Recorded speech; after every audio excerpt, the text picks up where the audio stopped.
की credit policy पे चर्चा करने का, क्योंकि कल आरबीआई की पॉलिसी की बैठक का फैसला आना है। क्या कुछ उम्मीदें हैं बाजार को? पूजा बताइए, आपने और हर्ष ने मिलकर एक पोल भी किया था, उस पोल के नतीजे क्या आ रहे हैं? कितनी ब्याज दरों में कितनी बढ़ोतरी की संभावना लग रही है अब? जी, इस बार ब्याज दरों में सभी जानकार का ये मानना है कि 0.25% की बढ़त देखने को मिल सकती है, क्योंकि हाल फिलहाल जब फेड की भी पॉलिसी हुई थी तो उन्होंने भी 25 बेसिस पॉइंट की बढ़त की थी और सभी एक्सपर्ट्स यही मांग के चल रहे हैं कि आरबीआई अभी फिलहाल फेड को ही फॉलो करता हुआ नजर आएगा और 0.25% की बढ़त यहाँ पर देखने को मिल सकती है। उसके बाद एक शायद पॉज ले और वेट एंड वॉच मोड पर आ जाए और जो कमेंट्री हो वो थोड़ी नरम पड़ सकती है, बट 0.25% की बढ़त ये गिवन है। 100% जानकार यही मान के चल रहे हैं। रुख जो है वो एकोमोडेशन विड्रॉल से न्यूट्रल हो सकता है, तो एक नरम रुख आरबीआई की तरफ से देखने को मिल सकता है। उनकी कमेंट्री में शायद ऐसा भी कुछ देखने को मिले कि वो अब आने वाले समय में महंगाई के आंकड़ों को वॉच करेंगे और फेड की तरफ से भी क्या बयान आते हैं, क्या कमेंट्स आते हैं, इसको भी वो क्लोजली इसको वॉच करेंगे।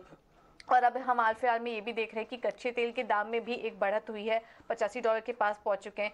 तो कच्चे तेल को भी लेकर क्या व्यू होता है, इस पर भी आरबीआई की नजर रहेगी।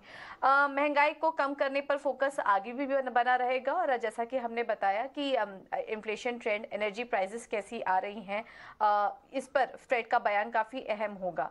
रुपए और ग्लोबल इकोनॉमी पर भी उनकी कमेंट्री सुनने वाली होगी और लिक्विडिटी को लेकर भी वो क्या बयान दे रहे हैं, क्रेडिट ग्रोथ को लेकर वो क्या बयान दे रहे हैं आने वाले समय के लिए, ये काफी इंपॉर्टेंट होगा देखना। तो आरबीआई की पॉलिसी इस बार तो 25 बेसिस पॉइंट की बढ़त की ही उम्मीद की जा रही है सभी जानकारों की तरफ से। ओके, तो आरबीआई से यही उम्मीदें हैं कि कल 0.25% ब्याज दरें रेपो रेट में बढ़ोतरी की जा सकती है। हालांकि जिस तरह के ग्लोबल सिनेरियो चेंज हो रहे हैं और फेड की अगली बैठक अब मई को है, उससे पहले हालांकि फेड ने भी पिछली बैठक में ब्याज दरें बढ़ाई थी, तो संभावना यही है कि 0.25% यहाँ भी बढ़ोतरी होगी। लेकिन आगे की कमेंट्री क्या रहेगी, क्या उनका स्टांस रहता है, क्या रुख में कुछ बदलाव की संभावना है, इस पर कल नजर रहेगी। और इसके लिए हमारा कल एक बड़ा महा कवरेज है। कल सुबह 9:45 से क्रेडिट पॉलिसी पर महा कवरेज आप सिर्फ ईटी नाउ स्वदेश पर देख पाएंगे कि क्या कुछ बड़े एक्सपर्ट इंडस्ट्री के, चाहे वो बैंकर्स हो, इंडस्ट्री से जुड़े हुए जितने भी एक्सपर्ट्स होंगे, वो सभी इस कवरेज में हमारे साथ ईटी नाउ स्वदेश पर शामिल होंगे।